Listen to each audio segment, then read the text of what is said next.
पहला प्रश्न है, रेस्ट्रिक्शन एंडोन्यूक्लियेज का कार्य है। तो रेस्ट्रिक्शन एंडोन्यूक्लियेज जो एंजाइम है इसका क्या कार्य है?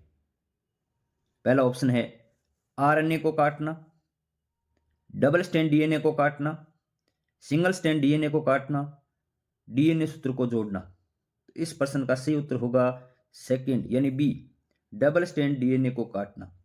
यानी रेस्ट्रिक्शन एंडोन्यूक्लियेज जो एंजाइम होता है ये डबल स्ट्रैंड डीएनए को काटता है।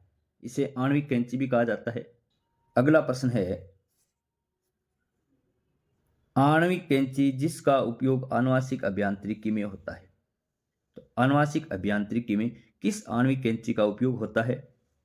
हेलिकेज, रेस्ट्रिक्शन एंडोन्यूक्लियेज, डीएनए लाइगेज या डीएनए पॉलीमरेज। तो आनुवांशिक अभियांत्रिकी में कैंची के रूप में किसका उपयोग किया जाता है? तो इस प्रश्न का सही उत्तर होगा ऑप्शन बी, रेस्ट्रिक्शन एंडोन्यूक्लियेज। तो रेस्ट्रिक्शन एंडोन्यूक्लियेज एंजाइम है ये डीएनए को बीच से काटता है, इसलिए इसे आणविक कैंची भी कहा जाता है। अगला प्रश्न है, यूकेरियोट में प्रारंभिक कोडोन है।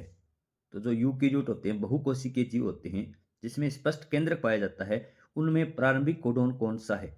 AUG, UAG, GAU, एजीयू।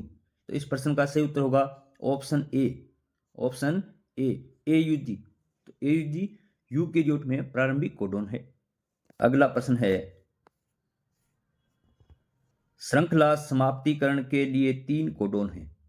यानी प्रोटीन संश्लेषण की जो श्रृंखला होती है उनको बंद करने के लिए 3 कोडोन होते हैं। बहुत अच्छा प्रश्न है। इसमें से सही उत्तर क्या होगा? तो इसका सही उत्तर होगा ऑप्शन डी, यूएजी, यूजीए, यूएए। तो प्रोटीन संश्लेषण की श्रृंखला को समाप्तिकरण के 3 कोडोन होते हैं, यूएए, यूएजी, यूजीए। बहुत अच्छा प्रश्न है। अगला प्रश्न है, आरएनए का निर्माण होता है। तो आरएनए है उसका निर्माण कहाँ होता है? प्लाज्मा झिल्ली, न्यूक्लियस यानी केंद्रक, राइबोसोम या न्यूक्लियोलस केंद्रिका। तो इस प्रश्न का सही उत्तर होगा ऑप्शन डी, केंद्रिका, न्यूक्लियोलस। तो आरएनए का निर्माण केंद्रिका यानी न्यूक्लियोलस में होता है। ऑप्शन डी इस प्रश्न का सही उत्तर है। बहुत अच्छा प्रश्न है ये। अगला प्रश्न है,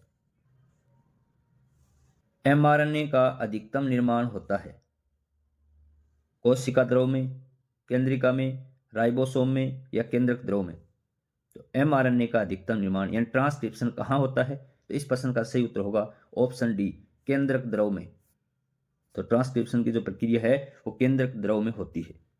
आज की क्लास का लास्ट प्रश्न है, बहुत अच्छा और शानदार प्रश्न है, रिपीट होने लायक प्रश्न है। डीएनए को नष्ट करता है या डीएनए का चाकू है? डीएनए लाइगेज, रेस्ट्रिक्शन एंडोन्यूक्लियेज, एक्सोन्यूक्लियेज या पेप्टिडेज। इस प्रश्न का सही उत्तर होगा ऑप्शन सेकंड, रेस्ट्रिक्शन एंडोन्यूक्लियेज। तो restriction endonuclease enzyme double strand DNA को काटता है। इसे डीएनए का चाकू या आणविक कैंची भी कहते हैं। यह क्लास लैब असिस्टेंट एग्जाम 2025 के लिए बहुत उपयोगी रहने वाली है। उम्मीद करता हूं कि आप सभी भैया बहनों को यह क्लास अच्छी लगी होगी। अगर आपको ये क्लास अच्छी लगी है, पसंद आई है, तो लाइक, सब्सक्राइब और कमेंट करना, इससे हमारा मोटिवेशन बना रहता है। धन्यवाद।